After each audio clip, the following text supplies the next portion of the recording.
Bienvenue à Haute-Côte-Nord Enracinée. Merci d'être présent et aujourd'hui, je suis excitée d'accueillir mon invitée, Rosemarie Galland. Bonjour Rosemarie. Bonjour. Merci d'avoir accepté l'invitation pour venir me parler de ton parcours. Tout d'abord, tu es à l'aise qu'on se tutoie pendant l'entrevue? Oui, aucun problème, aucun problème. Donc, on va parler justement de ton parcours parce que nativement, tu n'es pas de la Haute-Côte-Nord, mais tout le monde te connaît aujourd'hui comme la marchande de sable, Exactement. entre autres. Donc, comment tout ça a commencé? Tout d'abord, toi, tu viens de quel endroit? De la vallée de la Matapédia, plus précisément le tout petit village Saint-Alexis de Matapédia sur les plateaux. On ne le trouvera pas le long de la 132, il faut monter sur les plateaux. Pour le trouver. C'est ça, parce que c'est comme la limite du Bas-Saint-Laurent puis le début de la Gaspésie. En principe, c'est dans la Gaspésie, mais les gens ne trouvent pas nécessairement, parce que c'est une série de... C'est un chapelet de 7 villages qui a, quand les deux rivières se rencontrent, Matapédia, Restigouche. OK, donc c'est on peut être à deux endroits en même temps de où t'es né. Oui, c'est ça, c'est ça. C'est très différent de la Côte-Nord parce que c'est les champs et les cultivateurs. Et comment la Côte-Nord est arrivée à toi? Qu'est-ce qui a fait en sorte que tu es débarqué ici? Ou même tout d'abord, comment l'idée de vouloir venir t'installer ici est arrivée? La Côte-Nord, c'est comme mon deuxième village. OK. Saint-Alexis de Matapédia, c'est mon premier. Forestville, c'est mon deuxième parce que j'avais tante Gertrude, que les gens ici connaissent bien. Gertrude Duchesne, qui a la tabagie Duchesne, qui a eu plusieurs commerces. C'est la sœur de mon père. Donc, je venais ici quand j'étais plus jeune pour m'occuper de ses enfants parce qu'elle avait 7 enfants. Okay. Donc, je connaissais déjà un peu Forestville pour ça. Ensuite, une de mes sœurs s'est installée ici, Claudette Galland, avec Arthur Sauvé, qui a été maire ici. Oui. Donc, c'était mon lien là, avec la Côte-Nord. Et en 83, pour différentes raisons, c'est au niveau du couple, on a pris une pause. Et je suis venue ici parce qu'il y avait un travail à la commission scolaire. OK. Donc, la deuxième référence, une deuxième racine qui était ici à Forestville même. Puis, à la commission scolaire, qu'est-ce que tu as fait pour En commencer? alphabétisation. OK, oui. Avec M. Jean-Maurice Pinel. Puis, dans ce temps-là, je pense qu'on disait commission scolaire Berdimis. Oui! Ça fait un bout parce que ça a eu le temps de changer quelquefois le Manicouagan puis Estuaire. Puis... Oui. Donc, c'est comme ça que ça a débuté. Oui. Et là, évidemment, aujourd'hui, on te connaît comme une artiste qui travaille beaucoup avec le sable. Comment ça aussi, tranquillement, ça s'est intégré? Parce qu'il y a eu aussi un autre parcours qui est le parcours des communications, parce que tu as été aussi journaliste sur la Côte-Nord. Est-ce que c'est allé tout de suite après ce poste-là à la commission scolaire? Non, pas tout de suite. Il y a eu d'abord, j'ai travaillé à la télévision du littoral parce que, presque en arrivant, parce que mon voisin, c'était Marc-André Hallé, puis il cherchait quelqu'un pour faire de l'animation. Donc, il m'a repéré assez vite. Donc, quelques années, j'ai travaillé je travaillais à la commission scolaire, je faisais de l'animation à la télé. Quand j'ai quitté la télé, c'est là que je suis allée après l'alphabétisation, je suis allée à Radio-Canada. Et pendant un moment, j'ai travaillé pour Radio-Canada et Radio-Québec. Les deux ensemble. En alternance, c'est ça. Soit la nouvelle. Ce qu'on ne verrait plus, là, aujourd'hui. Non, parce que ce ne serait pas permis. Mais à Radio-Québec, c'était quelques émissions des documentaires. Oui. Et c'était sur quoi, surtout les documentaires sur lesquels tu travaillais? C'était des émissions vertes, je dirais, écologiques, parce que c'était souvent sur des lieux qu'on a ici sur la Côte-Nord, les îles Mingan, les tourbières à Sept-Îles. Et je travaillais avec Gérald Poirier de Bécomo. Oui, donc évidemment, déjà, la nature était importante, était mise en lumière. Et là, comment tout ça a débuté par la suite? C'est ça. Mais le sable, c'est arrivé parce que moi, j'ai fait à peu près tous les emplois ici. J'ai agent de développement, j'ai été au conseil de ville un petit moment, j'ai été en éducation, j'ai été en animation. Nomme-les, j'ai vraiment fait beaucoup de travail à différents endroits. Très engagé. Au Nordais, que ce soit au Centre des femmes, puis pour la Haute-Côte-Nord aussi, parce que j'étais la première agente de développement à la Haute-Côte-Nord. La politique culturelle, la première, c'est moi qui l'ai écrit. Donc, j'ai vraiment ratissé large. Mon territoire était la Haute-Côte-Nord. Mais pour revenir au sable, c'est parce que quand je venais à Forestville, c'était par le traversier... Rimouski-Forestville? Non, c'était pas Rimouski-Forestville, c'était juste à côté. C'était le plus gros traversier qu'il y avait juste à côté. Il y avait le quai à Forestville dans le temps, dans les années 80. Il y avait le gros quai, là.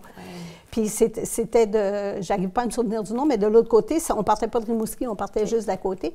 Et quand j'arrivais sur les plages à Forestville, j'étais estomaquée de voir du sable, parce que, bien sûr, je viens du bas du fleuve, de la Gaspésie, mais c'est des plages de galets. Quand on va à Carleton ou à Esquimaunac ou oui, il y a du sable, mais c'est surtout du galet. Oui. Ici, c'est du sable à perte de vue. Moi, ça me coupait le souffle. Il y avait déjà une passion, là. Il y avait quelque chose d'intéressant. Et comme je suis une fille de la terre, que j'aime manipuler les matières, c'est pour ça qu'à un moment donné, quand il y a eu un arrêt dans le travail, là, c'est... le sable, ça a vraiment commencé dans les années 90. C'était après un passage à la ville de Forestville où ça, je ne peux pas dire que ça s'était bien terminé, en tout cas pour moi, là, parce que moi, je voulais un emploi temps plein, eux voulaient un emploi temps partiel et tout ça. Puis il y avait eu des remaniements et tout ça, alors j'avais quitté, puis j'avais besoin de me refaire. Alors c'est le sable qui m'a un peu sauvée parce que je me suis mis à travailler avec le sable. Il y avait eu un déclencheur, je dois dire. J'avais envoyé une de mes filles en Europe, parce que moi, j'ai une sœur qui vit en Europe.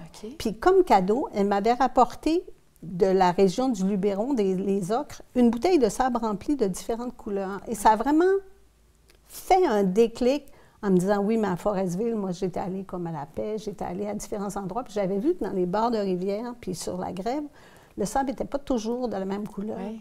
Puis, comme j'avais travaillé comme agent de développement, je dis, c'est ça l'idée pour offrir quelque chose typique aux touristes, puis créer. Donc, j'ai commencé avec des lignes, mais à un moment donné, les lignes, j'en ai eu comme marre.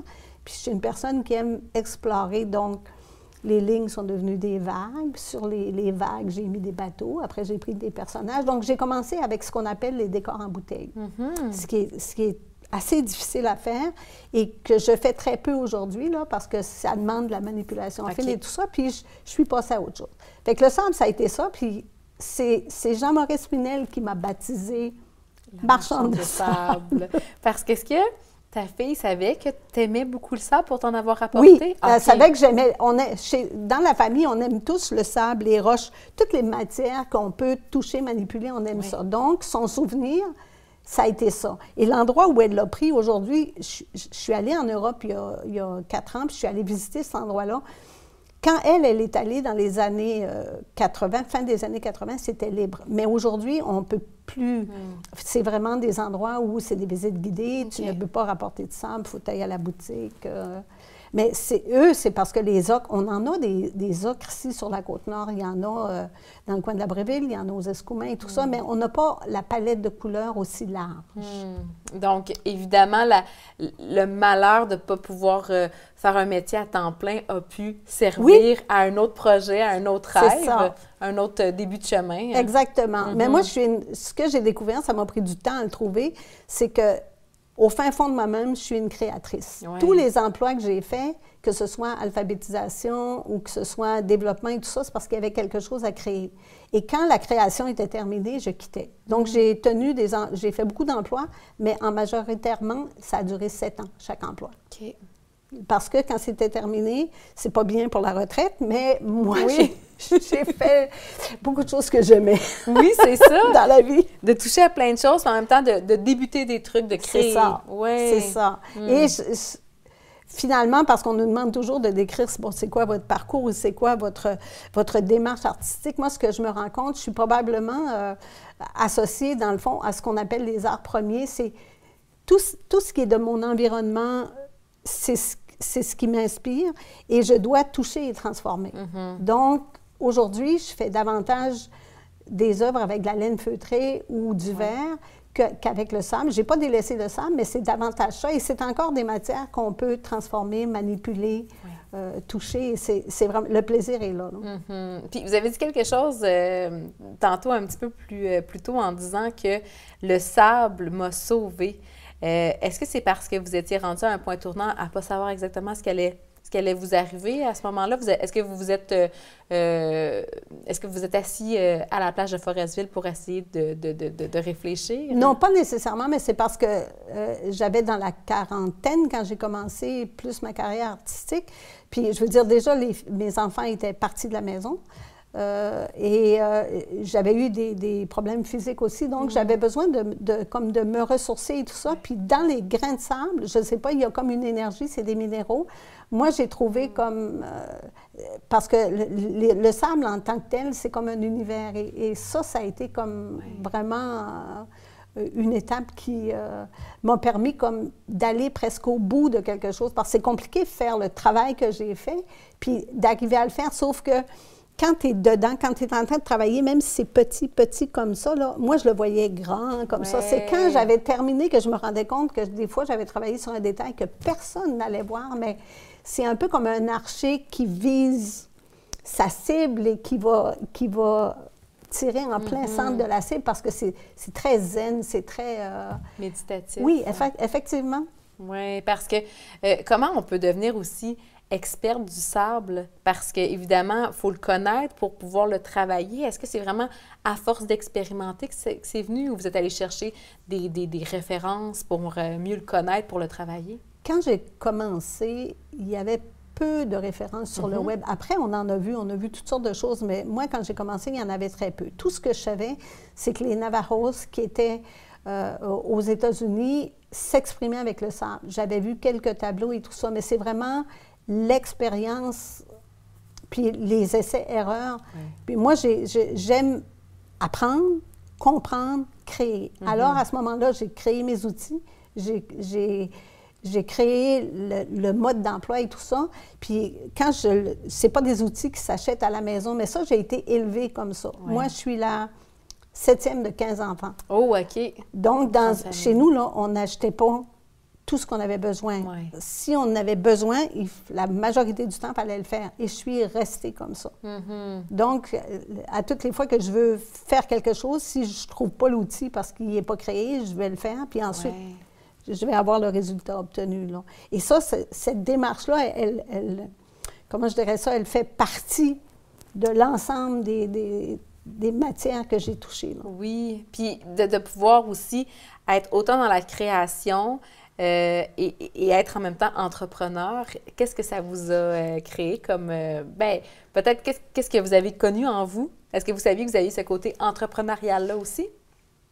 Disons que j'aurais voulu être designer quand j'avais 14 ans, parce que déjà, je faisais de la couture, j'ai fait beaucoup de vêtements.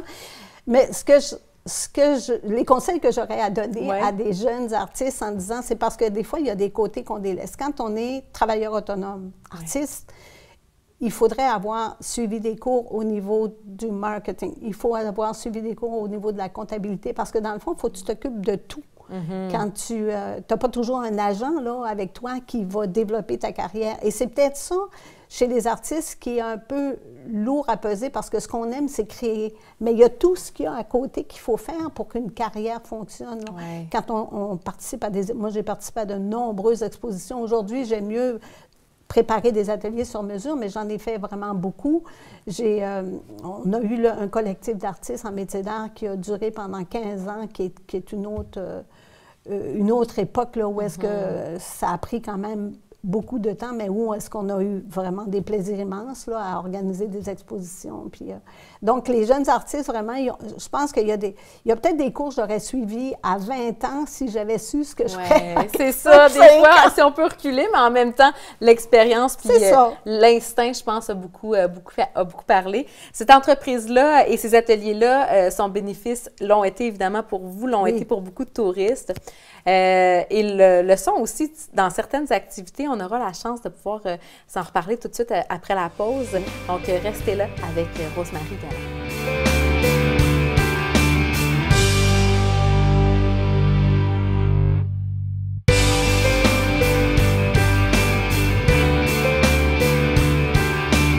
De retour à Haute-Côte-Nord enracinée, toujours avec Rose-Marie Galland, l'experte et la marchande de sable. Beaucoup plus que moi. Entre nous deux, là, c'est évidemment... D'accord. C'est évidemment de ton côté. On parlait juste avant la pause qu'il y a des ateliers qui existent avec l'entreprise que tu as, Marchande de sable, les ateliers pour pouvoir justement créer, peut-être connaître en nous un petit côté aussi de création. Qu'est-ce qui t'a le plus marqué pendant ta carrière et au niveau des ateliers que tu offrais? Je te dirais que c'est les ateliers dans les écoles, parce que je suis inscrite au répertoire artistes à l'école. Et pendant, moins les dernières années, à cause de la COVID et tout ça, là, on a vraiment ralenti. Mais j'ai donné beaucoup d'ateliers dans beaucoup d'écoles, y compris dans le milieu autochtone. Et je te dirais que c'est de voir les yeux des enfants, là, quand ils ont terminé une œuvre, parce que dans les écoles, je suis allée avec le sable pour faire... ils ne faisaient pas les décors en bouteille, mais ils faisaient surtout des décorations, par exemple, pour l'arbre de Noël ou pour la fête des mères et tout ça. J'arrivais avec des papiers prédécoupés et tout ça. J'ai fait faire de la mosaïque à des enfants de la maternelle parce qu'il y a un prof qui m'a mis au défi en me disant, c'est un prof du Saguenay-Lac-Saint-Jean, puis elle m'a dit, moi, là, j'offre ça à mes plus vieux, mais les petits de la maternelle, il faut que tu trouves quelque chose, puis il faudrait qu'ils fassent du verbe. Je disais, voyons donc, c'est pas possible. Ils sont trop petits. C'est ça, c'est compliqué. Elle dit, non, non, je le sais, tu vas trouver, tu vas trouver. Finalement, j'ai trouvé un concept avec des petites plaques qui devenaient comme des porte-clés. C'est un petit morceau de bois de MDF, là, qui est à peu près, je dirais, 4 pouces par 5 pouces, ou à peu près. Puis on peut visser des crochets là-dessus. Donc, avec des morceaux de verre prédécoupés, beaucoup plus gros. Ça fait comme un casse-tête. Donc, les enfants sont capables de faire ça. Et la condition essentielle, il fallait qu'on ait des accompagnateurs. Et ça l'a très bien marché. Oui. Et les enfants étaient heureux de jouer avec le verre et tout ça. Oui. Parce que, naturellement, que j'apporte du verre poli. Parce que le verre, si on touche à ça, on va se couper. Donc, il fallait absolument que ce soit avec du verre poli. Et vraiment, c'est ça, je suis allée en Abitibi, je suis allée à Fermont, je suis allée à beaucoup d'endroits là, pour... et c'est ça, je voyais des étoiles là, dans les yeux des enfants. La majorité, je dirais, là, même si c'était pas... Parce que les arts, c'est pas tout le monde qui a envie de faire des activités artistiques, là, mais quand ils jouent avec le verre... les garçons particulièrement aimaient ça. Oui, c'est vrai, parce que c'est vrai que souvent, on associe les arts, des fois, aux jeunes filles, mais au contraire... Non, c'est ça. Ils aimaient vraiment beaucoup ça. Oui, ils aimaient ça parce que d'abord, c'est une matière un peu différente. Oui. Et moi, je les déstabilisais un peu parce que je n'arrivais pas avec un dessin ou quelque chose qu'ils doivent reproduire. C'est libre création. Ça, là, libre création, chez la génération d'aujourd'hui, c'est compliqué parce qu'ils sont habitués de marcher dans des cadres. Il y a toujours un cadre dans à peu près tout ce qu'ils font, à la garderie, à la maternelle. Fait que je leur donnais quelques indications parce qu'il fallait comme réorganiser dans la tête comment je vois les choses. Donc, quelques morceaux, là, je les déplaçais pour montrer, regarde, ça pourrait faire un bateau, ça pourrait faire, mais j'en donnais pas trop parce qu'autrement, tout le monde aurait fait ce que j'avais montré. Oui, c'est ça. Ça prenait à peu près entre 10 et 15 minutes de patauger, regarder, explorer. Et quand ça partait... Oui. Quand l'idée avait été semée là, dans leur tête. Oui, puis quand ils voyaient là, vers où ils pouvaient s'en aller, c'était formidable. Ça, c'est un vrai cadeau pour un artiste. Oui. Puis j'imagine que vous en avez fait pendant des années, mais il y a eu probablement peut-être des retours à peut-être quelques années plus tard. Est-ce que vous avez eu des commentaires ou vous avez su déjà que vous avez peut-être justement mis une petite graine là, de création dans la tête de quelques-uns? Je ne peux pas dire que je connais quelqu'un qui aurait fait une carrière parce qu'il avait joué avec le sable ou le verre, sauf que j'ai des adultes qui m'ont dit « Et moi, mon jeune, il a fait ça, là, puis je l'ai encore, là, la pièce, je l'ai, je la conserve, c'est précieux. » C'est plutôt ce genre de témoignage que j'ai eu. L'autre chose, c'est qu'on a fait pendant plusieurs années les médailles pour le Lopette boréal. C'était des médailles de verre qu'on créait sur mesure. Et quand j'étais allée donner un atelier scolaire à Sept-Îles, je donne un peu habituellement, avant de commencer l'atelier, je parle un peu de ce que je fais et tout ça. Puis là, il y a une petite fille qui avait comme un plus gros chandail, un genre de polar par-dessus. Puis là, elle sort sa médaille. Ça faisait une semaine qu'elle la porte. C'est vrai! Elle l'aimait tellement! Oh mon Dieu!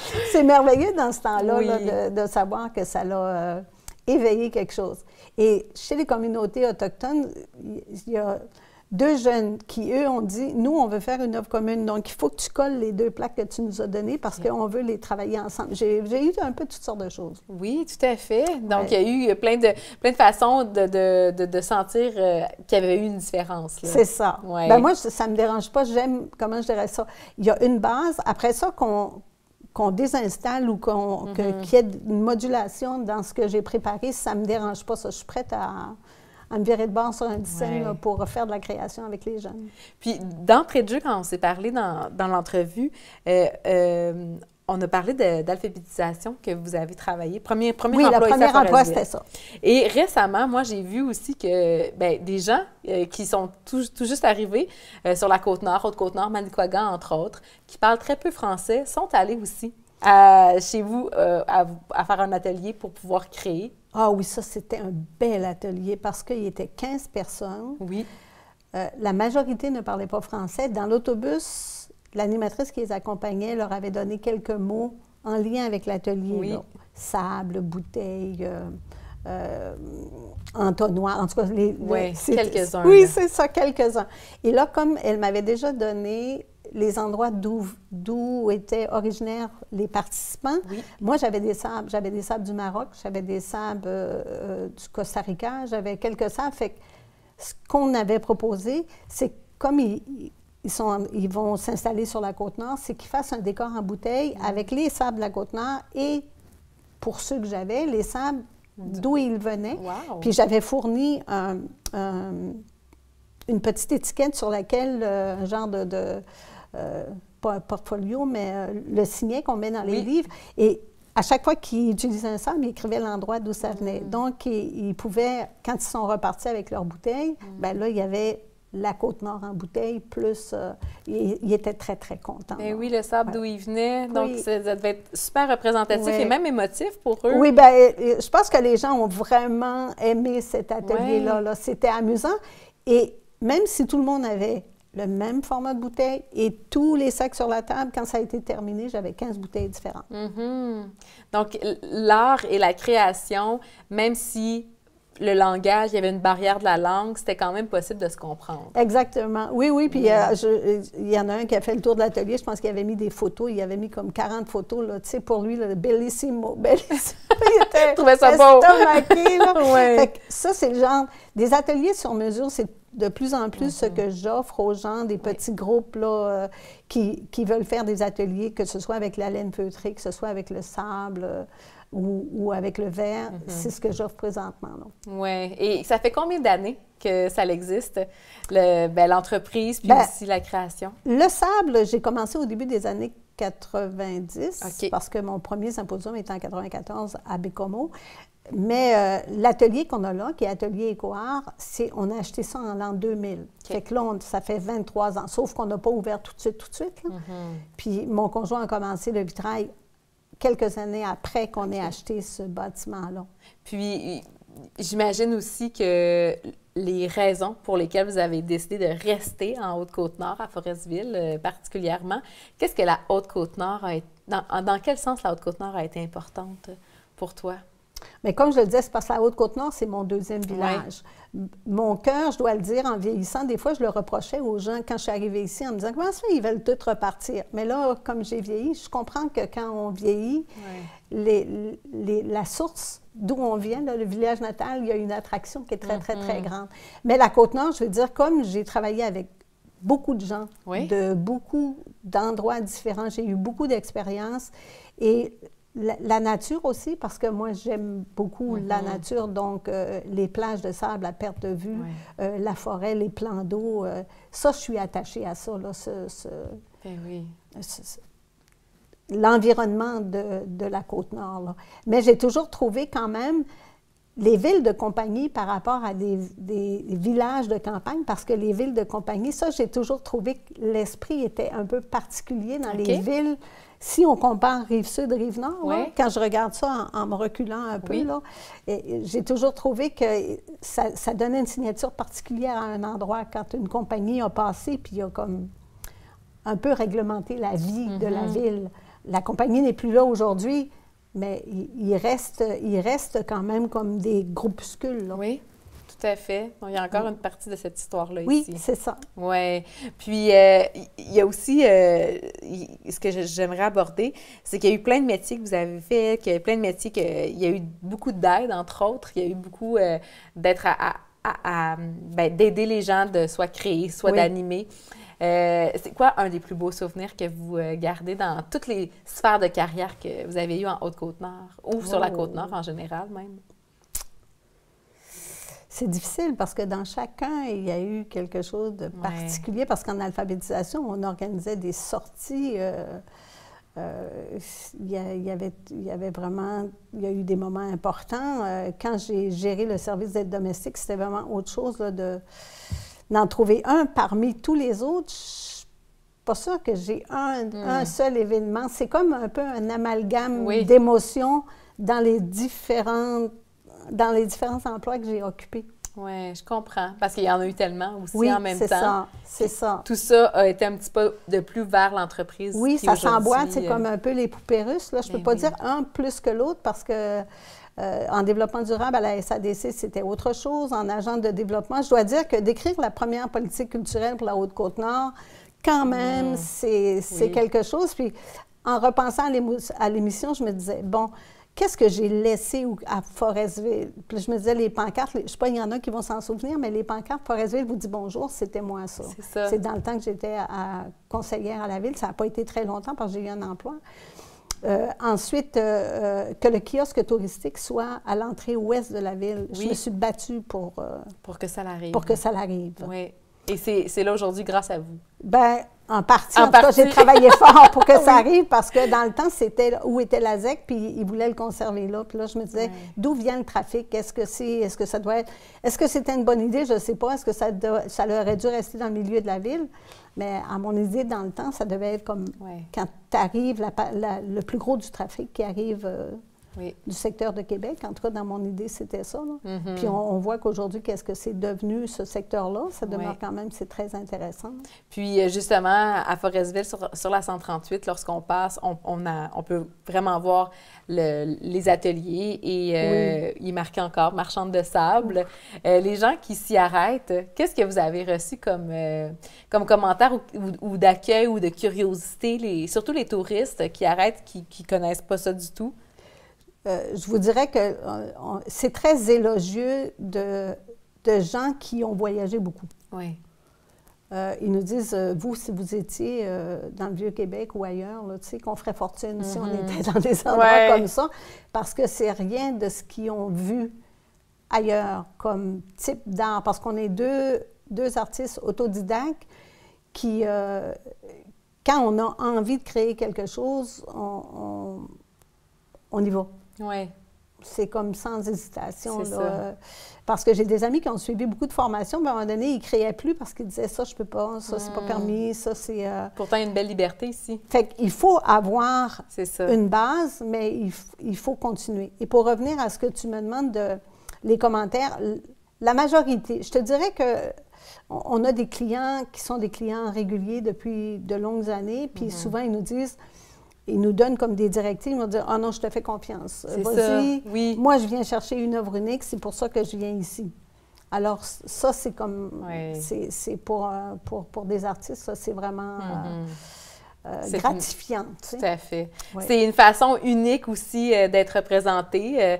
Je pense que l'entreprise est unique. Je pense que tu es une personne unique aussi. Et je te remercie beaucoup d'avoir été avec nous aujourd'hui pour nous parler de ce parcours-là qui a été totalement intéressant. Je te remercie de m'avoir invité.